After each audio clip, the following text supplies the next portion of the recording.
of my theory is, let's see how well Patrick Mahomes does for the rest of the year without my man Kareem Hunt. Because without Kareem Hunt, this is going to be a different football team, unless they have someone on the bench that can run the football. Now, if they got somebody on the bench that can run the football, then that means there's an opportunity for them to continue to win. And I'm not even saying that they're not going to win. I just think it's going to be more difficult to throw the football. Drew Brees showed you that. Drew Brees is one of the all-time great quarterbacks in NFL history. But like they do with most people, they cover up his sores by saying, oh, you know what? Drew Brees is under 6 feet tall. Well, Drew Brees is on 6 feet tall when he threw up. I mean, he's 6 feet tall. He was the same height when he threw for all those damn yards. He was that very same height when he threw for every single solitary one of those yards. But guess what? When he fall off and it started looking good for him, now you want to talk about his shortcomings. I don't want to hear about his shortcomings.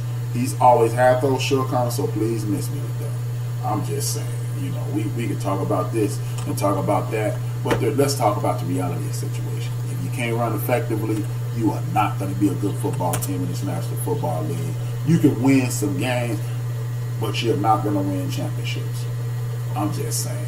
Georgia, and just for a brief score for those background listeners, if you're not looking at the game, it's almost halftime, 54 seconds to go. Georgia up 21-14. If you don't like Alabama, you better hope that Alabama don't lose, because Alabama ass is still going to the tournament. Whether win, lose, or draw, this is effectively a bye week for Alabama. I'm sorry. I just tell the truth. I don't create the truth. I just tell it. Now, for those people who just think the Dallas Cowboys on the road, that's yet to be seen, because we've seen in recent history when the Dallas Cowboys have any semblance of success, they start Cadillacing. And if you don't know what Cadillacing is, they start front running and they lead a guard down. So the greatest, I know them your boys, but you better hope they don't start that nonsense, that wappy-doppy like they usually do, because they will be setting themselves up for the big L. Shout out to Big L, even if you're not listening. Now, speaking of setting yourself up for the big L, Ben Roethlisberger, who gives a damn? If everybody looking at the TV, everybody who's looking at the TV, if you see what I see, who gives a damn? That's the original Nino Brown. He pumped all them guns and dope in our community. I don't give a damn about that. Holler at your boy. Enough of social commentary. Back to the sports. Ben Roethlisberger. I am so tired of this double standard. I am so tired of people their feet being held to the fire for not being able to be mature, own up to your own mistakes and things of that nature. I hear that all the time. I hear that, as my grandmother would say, I hear that rigmarole all the time, and it does not resonate with me at all. Because if it did, the mainstream media would be flogging one Ben Roethlisberger today.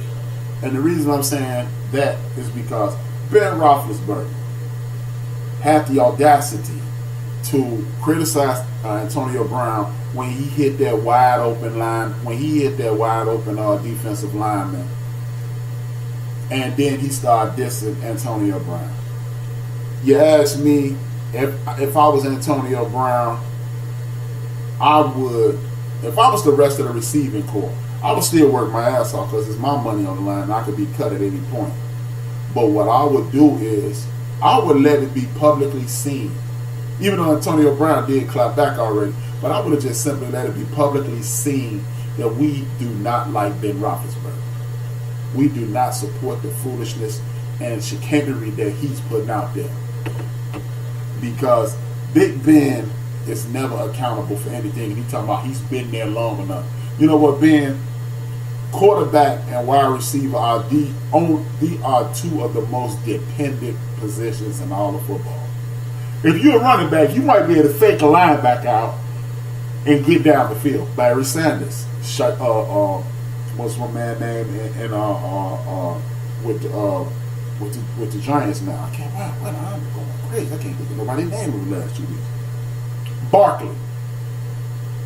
You might be, but a wide receiver, if you drop a couple balls, they blame the quarterback for that, man. If I let a ball bounce off my hand and it go to the defensive back, they blame the quarterback for that. So Big Ben, why don't you start manning up and shutting the hell up with your always gonna retire at the end of the year ass, with your always deflecting ass, and with your sister Pittsburgh still a switch from a defensive team to an offensive team and handed you the range, you ain't won a damn thing ass. Last year, you criticized the coach for calling the wrong play, but I'm sure, Big Ben, the play that they called was not on 3, throw it to the linebacker. I'm sure that's not the play. Wide open linebacker on 3. That wasn't the play. And this play, he should have ran a flat route. If he would have ran a flat route, he'd have bumped up, he'd have ran his 5'9", 5'10", 160, 170-pound ass right into that damn defensive lineman, falling to the ground, and defensive lineman still would have caught that interception. So Ben, miss me with that nonsense. You really starting to get on my damn nerves with your choking ass. With your choking ass. My man Sluggo just said, agreed. Bad snap, horrible pass. Yeah, but you know what, Mo? Hey, let me tell you this, Mo. That's like, and then I'm gonna address Sluggo. Mo, you know what that's like?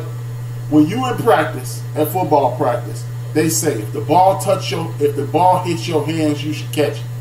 Once you had enough bearing to throw the ball, it's on you. The bad snap no longer counts. Because if you can get it, cock it back and throw it, they could have rolled it to you. So, no. Ben Roethlisberger is overrated. I'm going on record saying it. If you don't believe me, since everybody loves stats, everybody want to read the stats to me, over the last 2 weeks, Ben Roethlisberger has 5 interceptions. Over the last 3 years, Ben Roethlisberger is tied with Blake Bortles for the most interceptions. Ben Roethlisberger has 2 Super Bowl victories. In those Super Bowl victories, he has 3 Super Bowl appearances, 2 Super Bowl victories. In those Super Bowl victories and appearances, he has 3 touchdowns. He has 5 interceptions. Overrated. Everybody hates Eli, but guess what? Eli don't have bad Super Bowls.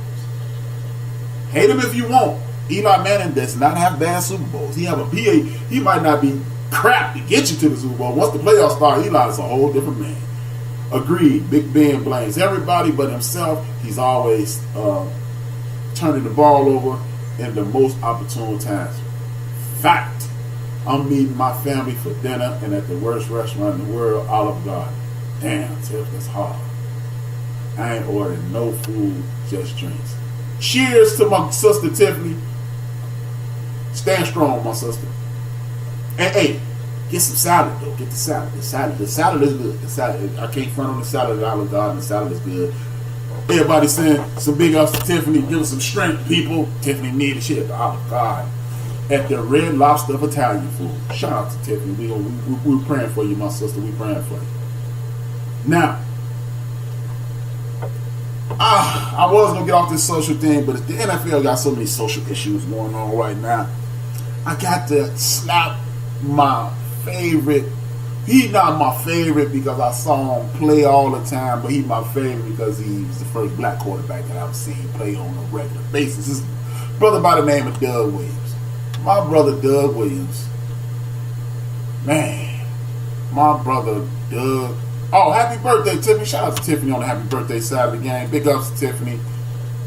I don't know how you are, but I hope you enjoy your birthday.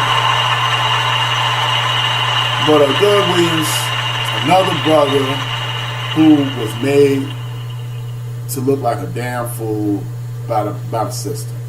I don't know if you need the job. I don't know if you like the job. I don't know if you just want the job. I don't really know what your situation is, Doug. But you embarrassed the community by stepping out there and saying the foolishness that you allowed slip out your lips this week. Doug Williams, you stuck up for Reuben Foster, who allegedly put the paws on some woman.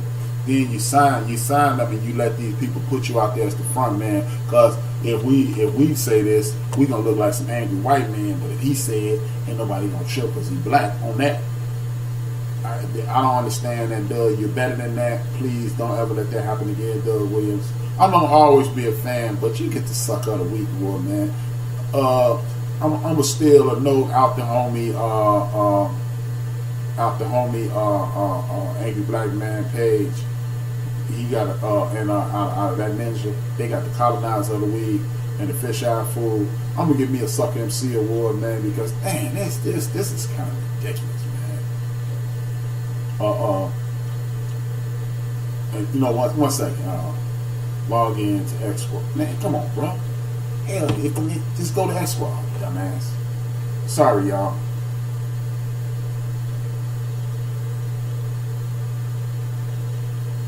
I'll go to the page. Yeah, man. Oh, okay. Sorry. One of my friends is acting like he was 30% retired. Didn't know how to get on to Spreaker. Go to Spreaker. X Squad. End of the bench. It's kind of simple. Now, back to what I was saying.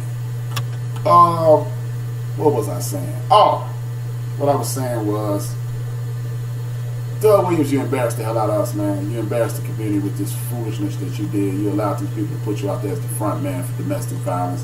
Nobody's going to remember that they put you out there. They are only going to remember that you said that stupid shit, man. So, Doug Williams, you get the Sucker MC award. I understand it's early in the show, but I ain't going to do like Ninja and Angry Black Man and let y'all vote. I'm putting these dudes in the Sucker MC right up the front. Right off the bat, it's just kind of ridiculous. I'm disappointed with Doug Williams. One of my childhood heroes just slapped me right in the face. Come on, dude. You better than that, bro. Get the hell out of here with that dumb shit. But, like I'm saying, man, Doug Williams, you disappointed me, but on to the next one. Now, as I continue on this march to greatness, my main man Richard Sherman and defuse a potential situation. They tried to put him in what we call a trick bag. And what the trick bag they tried to put him in was this: how do you feel about Russell Wilson?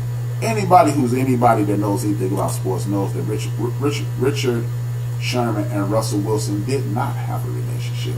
They were not buddy-buddy. They were not best of friends. And they've never pretended to be that way. So to ask Richard Sherman how's his relationship with Russell Wilson, it's kind of asinine. They didn't have a relationship. Shout out to Richard Sherman for not buying into it and not allowing people to dictate a narrative that brothers just don't get along. There are 53 different men on a football team. Out of those 53 different men, every one of those men are not friends. When I played, I was a cornerback. And what the hell? Sorry about that. BS3, thank you for joining the party, man. Much love. It was dudes on the defense. It was dudes on the other part of the on the defense that I didn't. It was linemen that I didn't even really communicate with. There was offensive linemen that I didn't even know. There were wide receivers that I didn't like. So to ask an adult in an adult environment, why does he get along with somebody? You're only poking. You're attempting to create chaos. We will not allow you to create that chaos. Shout out to Richard Sherman. Melvin, thank you for joining the party, man. Much love, man. You on the end of the bench. Love it. Now, with that being said, let me finish this with some picks. Now, this segment with some picks, and I'm gonna get into it. The Washington versus Philadelphia. I refuse to use a racial slur when determining the name of announcing the name of a football team. What happened with the Seahawks? Nothing really happened. The Seahawks, they played a division rival, San Francisco 49ers, BS3, and they tried to goat Richard Sherman into saying something bad about Russell Wilson. We all know that we're sports fans. We know that Russell Wilson is not and Richard Sherman don't have a relationship. They're not friends. They're not buddies. And they tried to goat them into saying something bad. And I'm just giving big ups to Richard Sherman for not even acknowledging that foolishness they tried to pull off. No more chicanery. We're not going along with those shenanigans. Holla at your boy. Now, the team of Washington versus the Philadelphia Eagles. I am predicting the Eagles to bounce back. And just like I think the Dallas Cowboys Super Bowl hopes, I think this is fool's gold for Philadelphia. It's only a matter of time before they lose because they are not running the football. You can't win, you don't run. And then, question of the week. If it was a game for your life, Phillip Rivers is available. Ben Roethlisberger is